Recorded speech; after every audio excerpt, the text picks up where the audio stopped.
Hey guys, Banana Luck here. Welcome back to another Water of Realms video. Now, we're finally getting some new epic heroes. I think this is the first time that we've gotten any epic heroes, at least since I got test server access. And they were created, I think, to meet the gap that people have been complaining for the longest time, which is that there's two types of skill kits that are not available on epics until this moment. And that's anti-healing as well as the offensive dispel.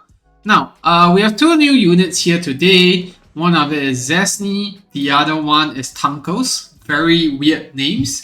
But first of all, we'll talk about Xasny first. This guy looks insane. Like, he looks really good. He is, I guess, looking a lot like Kamet, but he is a lot cooler in that sense. And he is a fighter from the Asateresis faction, 17 cost, and he has offensive dispel.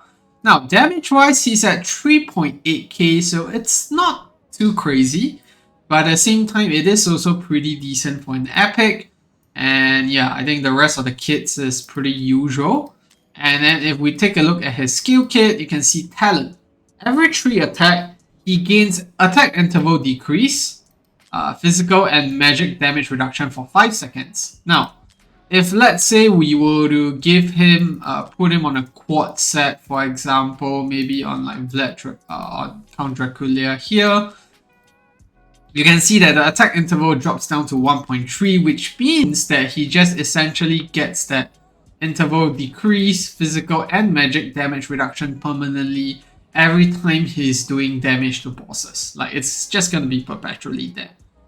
And I think that's nice. I'm not sure yet what the physical and magic damage reduction does, to be, if I can be honest. He is a fighter, but I don't really see any need for that, at least at this moment. And if we take a look at his stats, 14k, I don't think he's going to be tanky enough to be, say, serve as the tank for a bit, for Semrah in that instance. So yeah, interesting. And then when the ultimate is triggered, dispels 1 debuff from the target. Now, basic attack deals 85% magic damage to one enemy 2 times. And then the only passive, when successfully dispelling buffs from enemies, inflicts vulnerability of physical and magic damage of 20%, and also damage reduction of 15% on them for 5 seconds. Now, the only place I can think of where this would come in handy is honestly in Semrah, but I'm not sure if the damage reduction is sufficient, because normally we get 20% from other units, and this does not have a very high uptime as well, because the debuff is only triggered when he does his dispel. So yeah, I don't think this is going to be a source of damage reduction. I think in any case, this will be a source of, debuff dispels. Now, onto his awakenings, it is rather interesting. His A1 actually adds stuns to his ultimate, and this once again falls into the Semrah category, because you can see here, each attack deals 125% magic damage 4 times to one enemy in range, and this effect lasts for 10 seconds. So this means that this guy will be able to single-handedly stun the entire sequence for Semrah. He can probably inflict the 12 stuns in time, and it'll just give a very high uptime when it comes to that. So coupled with the fact that he is in the Asateresis faction, I think he will be able to serve what Nazim does, but at the same time be able to dispel units. So that's looking good so far. A2 is going to be 5% attack. That's rather disappointing considering that this guy has a pretty low base, but I don't think any epics has flat 300 attacks, so that's fine. A3 restores 10% rage upon successfully dispelling enemy buffs, regardless of the number of buffs dispelled. So this is going to give uptime in terms of, cleansing through each Aegis phase. And then A4, rage regen. A5, ultimate duration goes up to 5 seconds. And let's see. When ultimate is triggered, dispels 1 buff from the target. So I don't think the ultimate duration really matters as much. because at the end of the day, he's gonna dispel the debuff upon casting the ultimate, so it doesn't really matter. But I think what matters here is really the A1 for the stun. At the end of the day, these are epics, so it's very easy to get soul stones with them.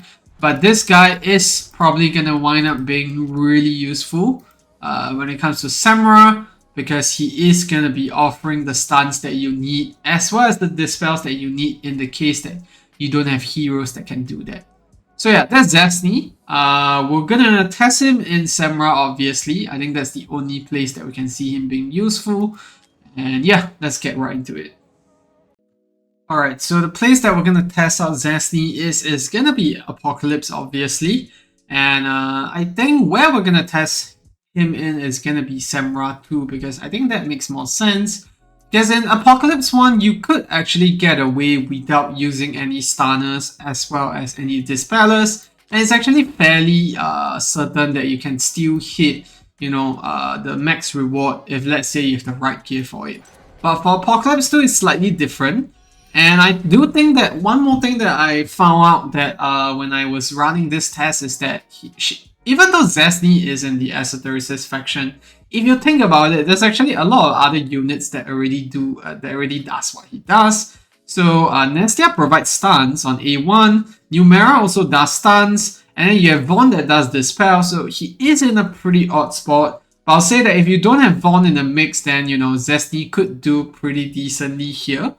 So we're gonna test just this. We're gonna head in, see what he can do, whether there's enough uptime, and then yeah, we'll leave the rest to that.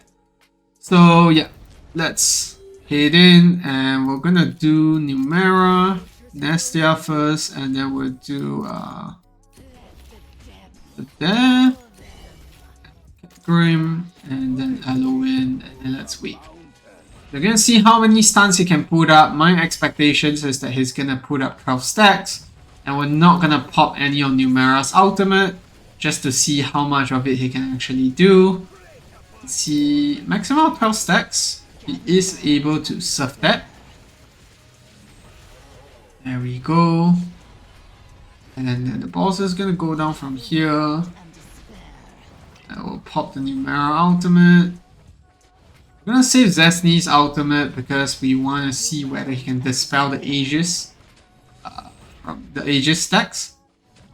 So we get the Earth Shatter here, and right after this is where we get Aegis mode. The boss gets a buff, which we just dispelled right over there. But the fact that he has his ultimate up still, it looks like, yeah, he's not gonna get his Rage back up in time. I think the alternative here is to actually not A5 him. That way he can actually exit his ultimate earlier. Then in that sense, he might be able to keep up the up times for that particular phase. But when it comes to stuns, we'll need to see the next phase to determine whether or not he can actually survive through that.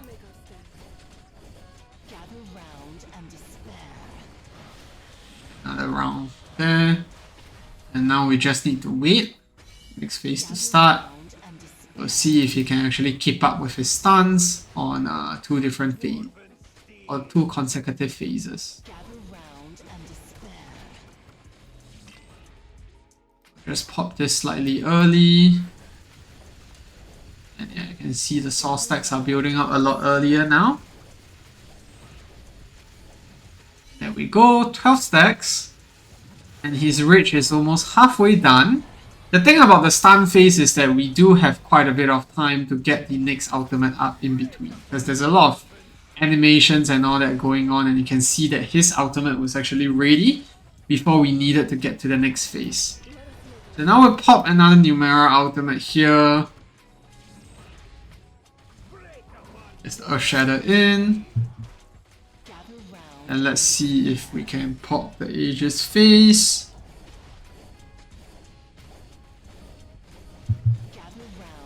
And yeah, you can see right here again, we're not going to get enough Rage back in time. He's going to go into another Aegis mode. We're going to dispel that. And once the dispel happens, we get the vulnerability. Aegis mode again, and you can see now the gap is getting even wider, but it looks like during his ultimate, he does do the dispels consecutively because he just did it again. So that's neat. I guess the play there is that maybe after each Aegis phase, you actually do the dispel only halfway through his ultimate. So we'll play out this scenario. We want to see how he fares in the later phases. So we're gonna let him run for a few more rotations.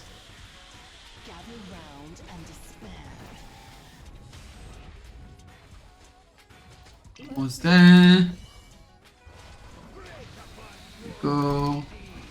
Wind Dispel up here. Alright. So I think this will be the last phase that we test him because we don't want to get all the way to 120k obviously. But let's see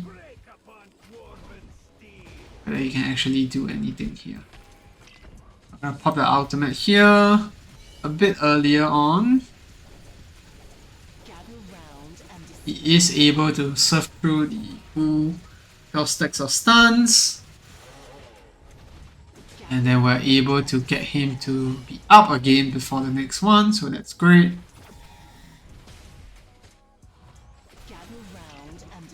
A bit late on the ultimate here. Yeah, you can see that he does manage to get it done. And then we actually passed through that phase already. Alright, so now we're going to put it into test. We want to see whether we can do the Aegis stack Dispel slightly later and see if it can last through the next phase sufficiently. So you got the Aegis mode here. I'm going to cast the ultimate now. It's going to do that one Dispel. And then we'll see if the Aegis stack comes out again.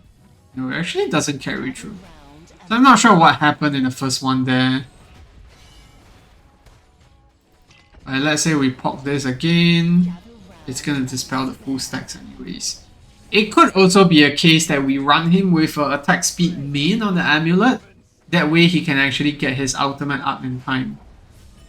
There you go, you have another phase and we are able to dispel that. So uptime is slightly lacking there in terms of Aegis phase. But when it comes to the stuns that he can deliver with his A1, I think that's pretty much where the devs wanted him to be.